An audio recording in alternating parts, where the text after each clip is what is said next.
Alright, fellas. We're doing syncing today, or we're doing syncing now.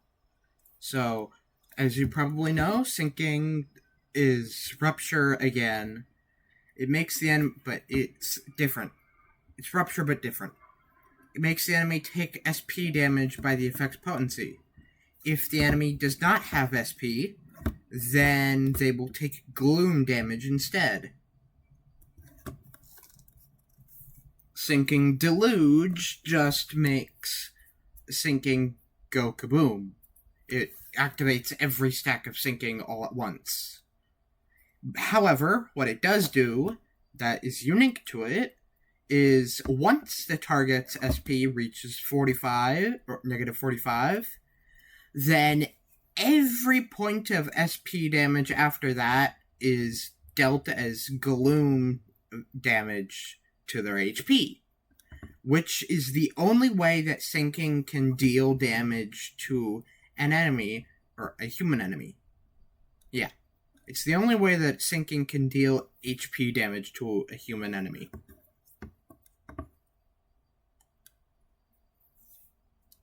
Aside from Butterfly, but we'll get to that. Butterfly, it's a lot. It heals the attacker's SP by a bit, and if the enemy it's on has less than 0.8 SP, then they will take syncing potency divided by 5 gloom damage for every value of the departed, which is the count. Which can go up to 15, apparently. Jesus Christ. Oh, wait, no, it just goes up to 30 damage. It also deals half damage to targets without SP. Turn end, I'm not going to go into much depth over this, because it's a lot. It's one of the more complex things, and these are supposed to be simple guides. The Uninvited is exclusive to Bygone Days Ishmael, who also heals your team for HP, and is one of the only HP healers in the entire team, so she's fun to have around. But what the Uninvited does is that upon death for the unit it's on, the attacker who killed it will heal 3 SP, and then a random ally unit, so a random unit on the same team as the enemy this was on, will gain 2 stacks of the Uninvited. But that's meh. We don't really care about that. What we do care about is that it makes the enemy it's on take 0.5% more damage for every syncing on them, which means that they will take up to 10% damage, or 10% more damage, assuming they have 20 syncing potency. Yeah, up to 10% more damage, which means it caps at 20 syncing potency. So they will it makes them take more damage, basically. Echoes of the Manor is applied by Bygone Days Ishmael, Wuthering Heights Butler Faust, and Wuthering Heights Butler Otis. Both of them are alright. Echoes of the Manor applies 1 syncing count at 50% chance when the unit it's on gains syncing potency or count from skill or coin effects. Basically, when they gain syncing that is not Butterfly, and they have that Echoes of the Manor, they have a 50% chance to gain syncing count by 1, which makes higher coin counts less of an issue if all the coins apply syncing. As for what it does to human enemies, it will apply it will try to change the panic type to Echoes of the Manor, which I don't know what it does off the top of my head, but it's better than just panic. And even then, most enemies that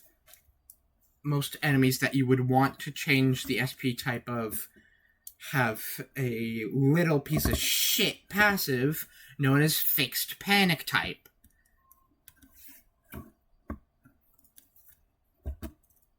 Which makes them have this, or the secondary effect. To units without SP, and while not stated here, actually, no, yeah, never mind. Yeah, no, it just, yeah.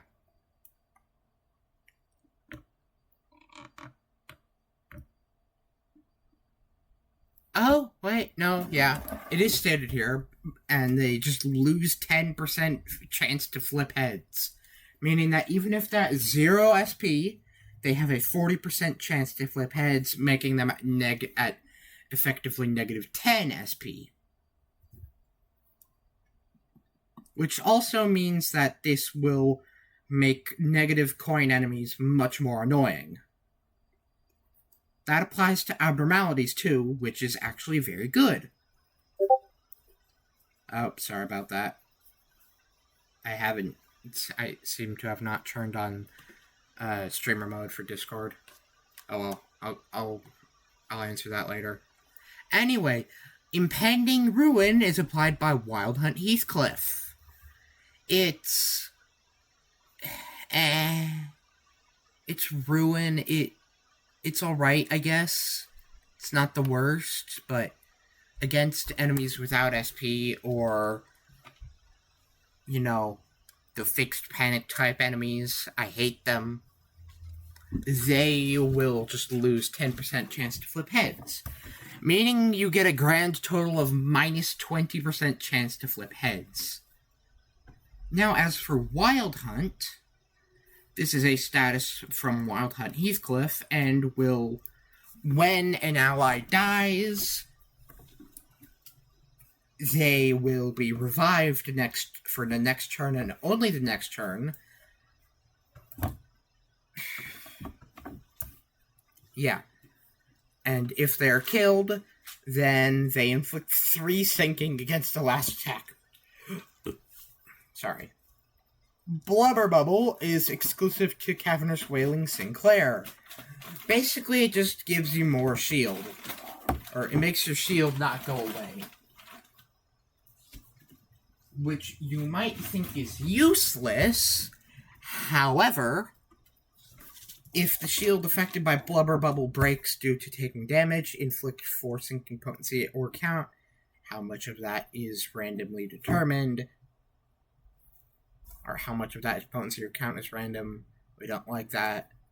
So, yeah. Now we'll get into IDs. For Yisung, there are 2 outliers. When it comes to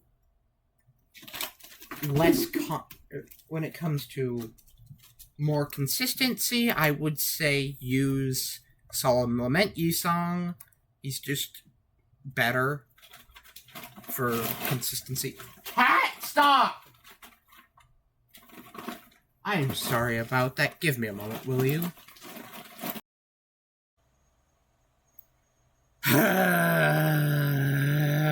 I just recorded the whole other half of the video, only to find that I didn't record any of it. So, let's do this again. Spice Bush Yisung is this one is count neutral, but all of the count is next turn, so it can be used to start the stack. S2 is AoE, so it's alright, I guess. Is S3 is Sinking Deluge. Big PP damage. Wuthering Heights Faust is her only sinking ID, and it's one of the 3 sources of Echoes of the Manor. So, yeah. Dawn and Ryoshu don't have sinking ID. Sink South Dawn is her best ID for sinking, but just don't use a Dawn on field. Why would you? Ryoshu doesn't have sinking ID either, obviously. But Eurodivi Ryoshu, her support passive is good for an upcoming ID. So, yeah.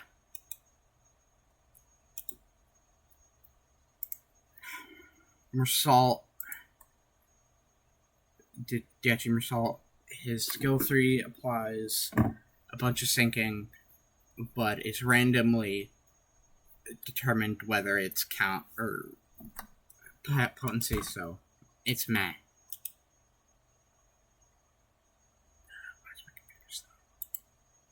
Dechi Honglu, he's very good for sinking. Yeah. Reindeer Honglu, Mind Whip, very good for sinking if you have Echoes of the Manor, as well as concentration.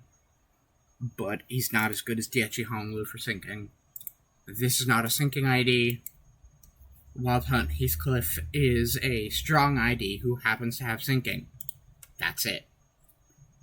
Just use Molar Boatworks Ishmael, and she will be your target for Eurodivi Ryoshi's support passive.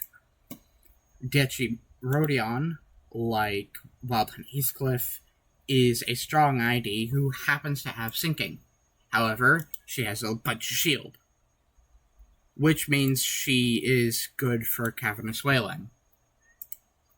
Mariachi Sinclair is only good for this. His support passive is his only good thing. Neither of Otis's 2 stars that say they have sinking are actual sinking IDs. Don't use them. Wuthering Heights Otis is basically just a buffed up Faust on paper, so use her if you want. I don't know, I don't have her. Family Heir Gregor is pretty good. He's surprisingly count positive. Oh.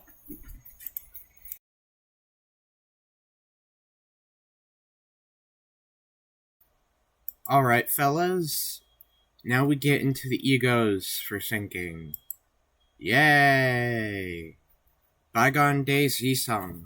He inflicts a good amount of sinking, but it's random between the targets, so this is good for single target, and the passives, it's alright. I personally wouldn't use it over Crow's Eye View, but depends on what you need for sinking. This is very bad as a sinking ego. Don't use it. No! Just no. This is actually pretty good as a sinking ego, because while it only inflicts 5 SP, or 5 sinking, it does heal Honglu for the same amount of sanity that he consumes, as well as giving less SP loss efficiency to allies next turn, as well as removing 2 sanity that they lose from ego. And the passive is actually not that bad for Honglu. Holiday Heathcliff. You know him, you love him. It just makes a Heathcliff inflict more or do more of their status. It's alright. He's great for a reason. This exclusively inflicts 3 sinking on crit or on hit with the corrosion. I don't use it. This inflicts 4 sinking on both corrosion and awakening, but it is a nuke. So use it. Because why wouldn't you? This is actually pretty good for sinking. It makes Molar Ishmael go kaboom. It makes Molar Ishmael start buffing herself up a bunch. And yeah, it's actually not that bad for sinking. That's all I know how to explain it as. Bygone Days Ishmael. It applies good amount of sinking count. It is your sinking healer. She heals a lot too. She also inflicts the uninvited, which we've gone over. Gloom Fragility. Yeah, it's just really good. What can I say? It heals your team.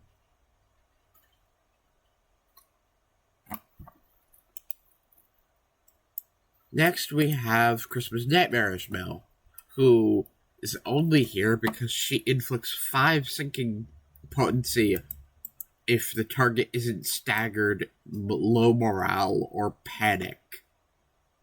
However, the real reason she is here is she gains 5 tremor count at base with a max of 10, as well as making herself get or certain allies gain more tremor count from skills and or coin effects. Meaning Molar Ishmael gains more tremor count. Next up we have Blind Obsession Ishmael, who only inflicts sinking to an ally. This is detrimental for sinking. I do not use this as a sinking ego. Cavernous Wailing Sinclair. He applies Blubber Bubble, as well as a bit of sinking on his own with the corrosion. But the main reason he's here is Blubber Bubble, which makes Diachiroja's shield never go away. Sunshower Otis, she's alright, I guess. She doesn't... Yeah, she's alright. Not the worst, but not the best, you know? Suddenly one day Gregor is shit. We know why. Bygone Days Gregor is actually not that bad. While he does consume sinking count on the target by a lot, he will heal your allies for SP based on sinking potency on the target. Up to a max of 35.